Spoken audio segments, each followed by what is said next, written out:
संभल में सनातन का प्राचीन इतिहास मिल रहा है और स्कंद पुराण में भी संभल की पौराणिकता का जिक्र है। अब योगी सरकार संभल को तीर्थ के रूप में सजाने और संवारने की तैयारी कर रही है और इसे तीर्थ के रूप में विकसित करने का मास्टर प्लान है। सवाल है कि क्या अब काशी और अयोध्या के बाद संभल में भी कॉरिडोर बनेगा?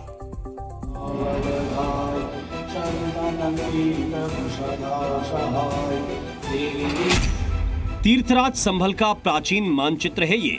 त्रिभुज के आकार का ये मानचित्र संभल की पौराणिकता बताता है। एक तरफ चंद्रेश्वर महादेव, दूसरी तरफ भुवनेश्वर महादेव और तीसरी तरफ गोपालेश्वर महादेव के मंदिर से घिरा हुआ था और इसी त्रिभुज के बीच में मौजूद था हरिहर मंदिर, जहां अब शाही जामा मस्जिद है। मतलब संभल का कनेक्शन सिर्फ महादेव से ही नहीं बल्कि भगवान विष्णु से भी है। मान्यता है कि संभल में भगवान विष्णु के 10वें अवतार कल्कि का जन्म होगा। कल्कि और संभल के कनेक्शन का जिक्र श्रीमद् भागवत महापुराण में भी है। संभल ग्राम मुख्यस्य ब्राह्मणस्य महात्मनः भवने विष्णु यशसः कल्कि प्रादुर्भविष्यति। इसका मतलब है कि संभल गांव में विष्णु यश नाम के एक ब्राह्मण होंगे जो बड़े परोपकारी और धार्मिक होंगे। उस विष्णु भक्त ब्राह्मण के घर में ही कल्कि अवतार लेंगे। इसी संभल में कल्कि धाम से एक प्राचीन मंदिर भी है जिसे भव्य रूप देने की तैयारी हो रही है। दिखाना चाहूंगा, ये काफी प्राचीन मंदिर है। बताया जा रहा है 1000 वर्षों से भी पुराना ये प्राचीन मंदिर है जिसका जिक्र स्कंद पुराण में किया गया है। संभल की इसी पौराणिकता को देखते हुए अब योगी सरकार संभल के लिए बड़ी तैयारी कर रही है। संभल को सजाने संवारने के साथ साथ संभल को तीर्थराज के रूप में विकसित किया जाएगा। योगी सरकार ने संभल को उसकी प्राचीन धार्मिक पहचान वापस दिलाने के लिए पूरी टीम को काम पर लगा दिया है।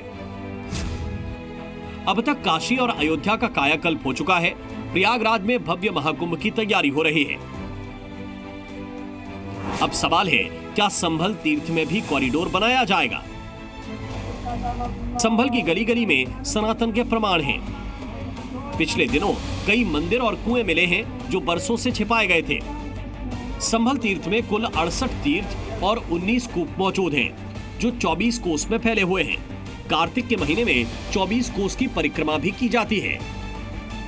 संभल महात्म्य में ये बात लिखी है कि जहाँ भगवान का कल्कि अवतार होगा, कल्कि भगवान अवतार लेंगे, वहाँ 68 तीर्थ होंगे, 19 कूप होंगे, मध्य में शिवलिंग होगा।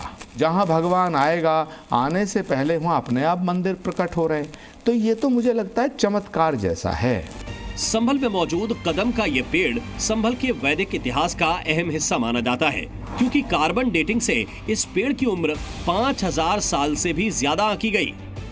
5000 साल बाद इस पेड़ को गोपाल तीर्थ के नाम से जाना जाता है। मान्यता है कि भगवान श्री कृष्ण ने रुक्मणी हरण के बाद उनके साथ इसी पेड़ के नीचे विश्राम किया था। संभल में कई स्थानों पर खुदाई के दौरान महाभारत काल के अस्त्र शस्त्र, मूर्तियां और तमाम वस्तुएं मिली हैं जो आज भी संग्रहालय में मौजूद हैं। योगी आदित्यनाथ संभल की पौराणिक विरासत लौटाने की कोशिश में हैं और अब उसका असर भी वहां पर दिख रहा है। संभल से राजू राज के साथ ब्यूरो रिपोर्ट, जी मीडिया।